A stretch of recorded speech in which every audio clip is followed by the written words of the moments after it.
কাপড়ের ফাইনাল অ্যাপিয়ারেন্সটা কেমন, এটা কিন্তু আমরা যদি জানি তাহলে কিন্তু আমাদের জন্য বেটার যে আমরা কোন ইয়ারটা সিলেক্ট করবো এটা বোঝা। ঠিক আছে, ফাইনাল অ্যাপিয়ারেন্স এর কোয়ালিটি ইম্পর্টেন্ট।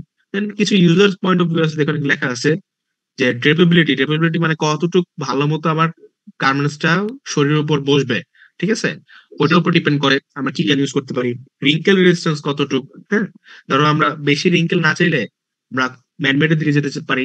ঠিক আছে, কারণ আমরা 100% কটন ইউজ করলে রিঙ্কেলের পরিমাণ বেশি বা রিঙ্কেলের হওয়ার প্রবণতা বা ভাঁজ পড়ার প্রবণতা বেশি। ডাইমেনশনালি কতটুকু স্টেবল, সেম আমরা ম্যানমেডের দিকে যেতে পারি যদি আমরা বেশি ডাইমেনশনালি স্টেবল চাই। পুরো স্ট্রাকচার কেমন, আমরা যদি স্পোর্টস ওয়্যার বানাতে চাই বা ধরো জার্সি বানাতে চাই, ঠিক আছে, জার্সি বানানোর ক্ষেত্রে আমার পোরাস ইয়ার্ন দিয়ে বা পোরাস স্ট্রাকচারের কাপড় বানালে ভালো। সেটা হলে কি হবে বলতো, বেশি এয়ার পারমেবল হবে বা বেশি ব্রিথেবিলিটি পারবে। তারপর ডিউরেবিলিটি কেমন, ঠিক আছে, ইয়ানটা কতটুকু ডিউরেবল, দেন কতটুকু সফট হ্যান্ডেল, এগুলো বললাম মানে কতটুকু আমার ধরতে টেক্সচার ভালো, এগুলো সব হ্যান্ডেলের সাথে, হ্যান্ডেল প্রপার্টির সাথে যায়। দেন লাইট ওয়েট কতটুকু, ঠিক আছে, দেন এরপর ফেব্রিক ডিজাইন এন্ড কনস্ট্রাকশনটা কি, ওটার উপর ডিপেন্ড করবে আমরা কি ইয়ান নিব, কি পরিমাণ কি টাইপের মেশিন বা গেজ ইউজ করতেছে। গেজ কথাটা নিয়ে আমরা পরবর্তীতে আলোচনা করবো, গেজ মানে কি, হ্যাঁ, পরে ক্লাস আলোচনা করবো, সমস্যা নেই। যে আমরা কি টাইপের মেশিন আর গেজ ইউজ করতেছি এটার উপর ডিপেন্ড করবে আমার ইয়ানটা কি ইউজ করবো, হ্যাঁ।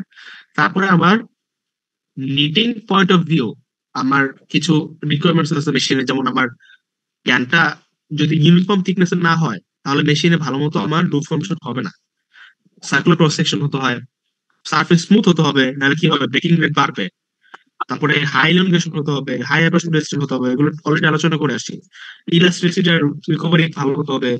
আমার নেট স্ল্যাবস নটস এগুলো থেকে যাতে দূর থাকে বা না থাকে আমার জন্য ভালো।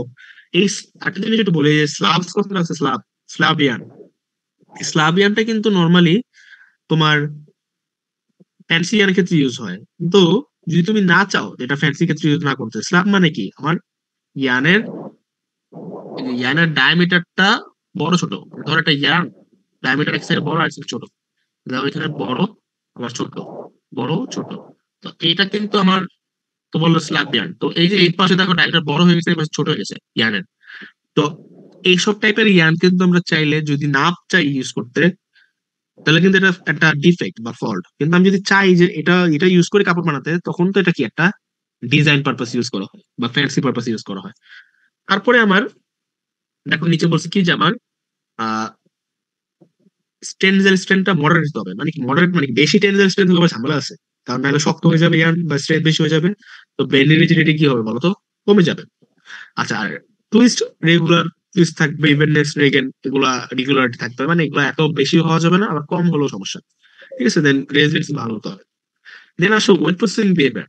দেখো আমরা যখন একটা ইয়ার্ন থেকে কাপড় বানাবো, কাপড়টা অবশ্যই আমরা ডাই করবো বা কালার করবো। আমরা তো গ্রে ইয়ার্ন দিয়ে কাপড় বানানোর পর গ্রে কাপড় তো আমরা পরবো না, দেখতে সুন্দর লাগবে না। তো যেহেতু আমরা এটা ওয়েট প্রসেসিং করতে যাবে, মানে আমরা অনেক ডাই ইউজ করবো, অনেক ফিনিশিং প্রসেস ইউজ করবো, তো অনেক ধরনের টেম্পারেচার, পিএইচ, প্রেসার বা কেমিক্যাল ওয়াটারের মধ্যে দিয়ে যাবে এটা।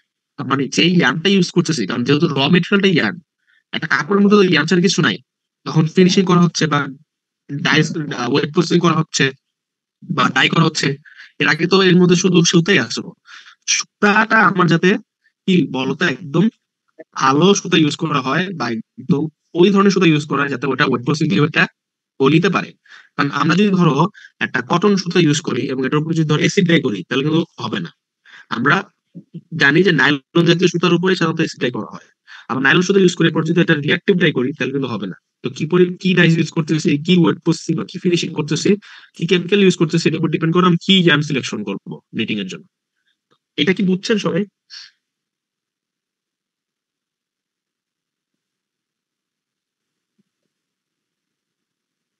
আচ্ছা, তো নেক্সট ক্লাসে আমি এই প্রাইমারি নিটিং এলিমেন্ট নিয়ে আলোচনা করবো। আমার নেক্সট ক্লাসে নিটিং এলিমেন্ট গুলো সম্পর্কে আলোচনা করার টার্গেট।